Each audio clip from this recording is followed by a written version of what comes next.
So I, 34M, have been married to my wife, Jessica, 31F, for 6 years, together for 9, and I genuinely thought, hand on my heart, that we were solid, like annoyingly solid. The kind of couple that other couples would look at during dinner parties and say, God, I wish we had what they have. We finished each other's sentences. We had inside jokes nobody else understood. We even had a shared Google Calendar, which, if you're married, you know that's basically the love language nobody talks about. But here's the thing about trust. It's like a glass table. You don't realize how fragile it is until something cracks it. And once it cracks, you start seeing every single flaw you ignored before. It started about 4 months ago. Small stuff. The kind of stuff that, on its own, means absolutely nothing. But stacked together, it paints a picture you really don't want to see. Jessica started going to girls' nights every Thursday. Now, she'd always had a social life. I'm not one of those controlling husbands. Never have been. She'd go out with her friends maybe once or twice a month, come home a little tipsy, tell me some funny story about Karen from accounting saying something wild, and we'd laugh about it in bed. Normal stuff. But every Thursday, that was new. And when I casually asked about it, not interrogating, just making conversation, she got weird. Not defensive exactly, but vague. Like she was choosing her words a little too carefully. Oh, you know, just trying that new wine bar downtown. We went to Sarah's place, nothing exciting. Same old, same old. And look, I'm not proud of this, but I checked her location once. Just once. She said she was at Sarah's. Her phone said she was at a hotel on the other side of town. My stomach dropped so hard I thought I was going to be sick right there in the kitchen. But I didn't say anything. Not yet. Because what if there was an explanation? What if Sarah had booked a spa night at a hotel? What if the GPS was glitchy? I know that sounds naive now, but when you love someone, your brain will perform Olympic-level gymnastics to avoid the obvious conclusion. So I did what any rational person spiraling into quiet panic would do. I watched. I waited. And honestly, I hated myself for it. The next few weeks, I started noticing more. She was guarding her phone like it contained nuclear launch codes. She'd angle the screen away when texting. She changed her passcode. We'd always known each other's. When I mentioned it casually, she said she'd read an article about digital boundaries and healthy marriages. I almost laughed. Almost. Then there was the gym. Jessica had never been a gym person. I mean, we'd both joke about our shared Netflix physique. But suddenly she's going 5 days a week, buying new workout clothes, coming home showered, which, okay, people shower at the gym, but she'd never done that before. She always preferred showering at home. You know that feeling when your gut is screaming at you, but your heart keeps telling your gut to shut up? That's where I was living, every single day. This horrible limbo between wanting to know and being terrified of what I'd find. The breaking point came on a random Tuesday. She was in the shower, and her phone buzzed on the nightstand. I wasn't snooping. Genuinely, I was just reaching for my charger. But the notification preview popped up. A message from someone saved as Emily that read, "Last night was incredible. Can't stop thinking about you." Emily with a gym emoji. Cute. My hands were shaking. Actually shaking. I memorized the contact name and put the phone down. Then I sat on the edge of the bed and stared at the wall for what felt like an hour, but was probably 3 minutes. The shower was still running. My wife was in there humming some song. Humming. Like everything was perfectly fine. Like my entire world wasn't silently imploding. I didn't confront her that night. I know. Everyone's going to say I should have, but I needed proof. Not for her, for me. Because some sick part of my brain was still trying to find excuses.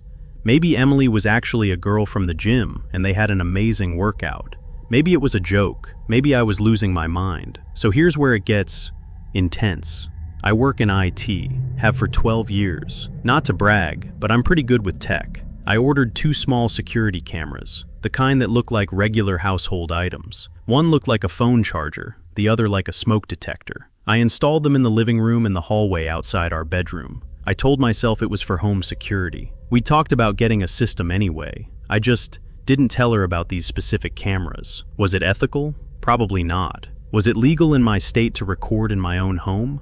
I checked. Yes. Did I feel gross about it? Absolutely. But I needed to know. The not knowing was eating me alive. I was losing weight. not sleeping. My work performance was tanking. My buddy Marcus actually pulled me aside at work and asked if I was okay because I looked like a ghost wearing a human suit.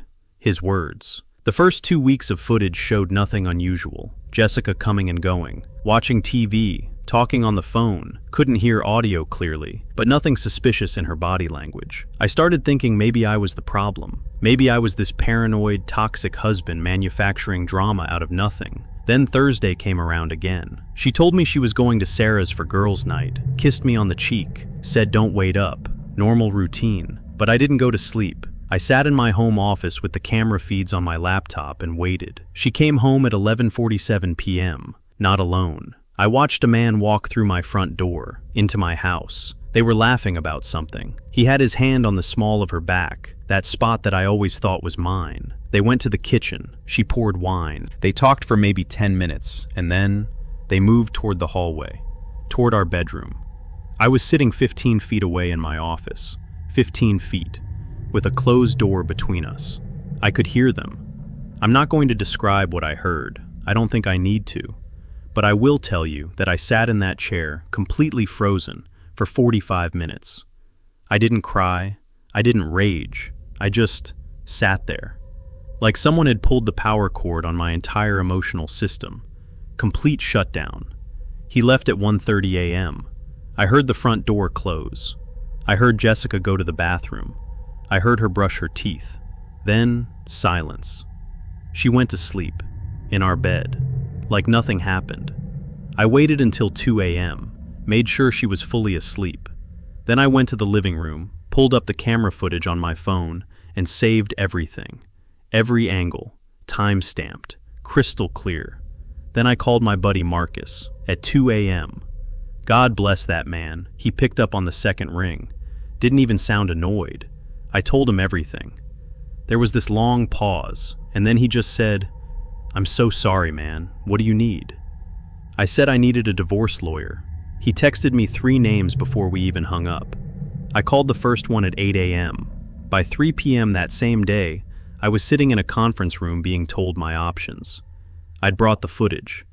The lawyer, this sharp woman named Patricia who looked like she'd seen 1,000 of these cases, reviewed everything and told me something I'll never forget. She said, "You're going to be okay, but you need to be strategic, not emotional." Strategic, not emotional. I wrote that on a sticky note and put it on my bathroom mirror. For the next 2 weeks I played the part. I smiled at Jessica. I asked about her day. I kissed her goodbye in the morning. And every single second of it felt like swallowing broken glass. But Patricia said I needed to get my financial documents in order, make copies of everything, and not tip Jessica off until we were ready to file. The hardest part? She was being extra sweet to me during this time, like suspiciously sweet, cooking my favorite meals, suggesting date nights, telling me she loved me more than usual. And I realized this was guilt. She wasn't being sweet because she loved me. She was overcompensating because she knew what she was doing. That realization, that one hurt almost as much as the cameras. I finally confronted her on a Sunday morning. Calm, controlled, strategic, not emotional. I made breakfast, pancakes, her favorite. We sat at the kitchen table, and I said, "I know about the guy you've been bringing to our house on Thursday nights."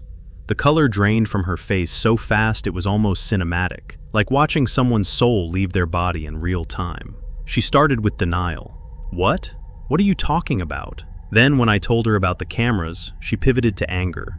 "You recorded me? That's a violation of my privacy." Which, and I cannot stress this enough, is a wild thing to say when you've been cheating on your husband in his own home. Then came the tears. The, "It didn't mean anything." The, "I was lonely." The, "You work too much." The classic blame-shifting playbook. I sat there and let her go through every stage. When she was done, I slid the divorce papers across the table. "These are from my lawyer. I suggest you get one too." She stared at the papers like they were written in another language. Then she looked up at me and said, and this is the part that still makes my blood boil, "Can't we just go to counseling?" Counseling. After 4 months of lying, after bringing another man into our home, into our bed, after looking me in the eyes every single day and pretending everything was fine. Counseling. I stood up, put my plate in the sink and said, "I think we're past that, Jess."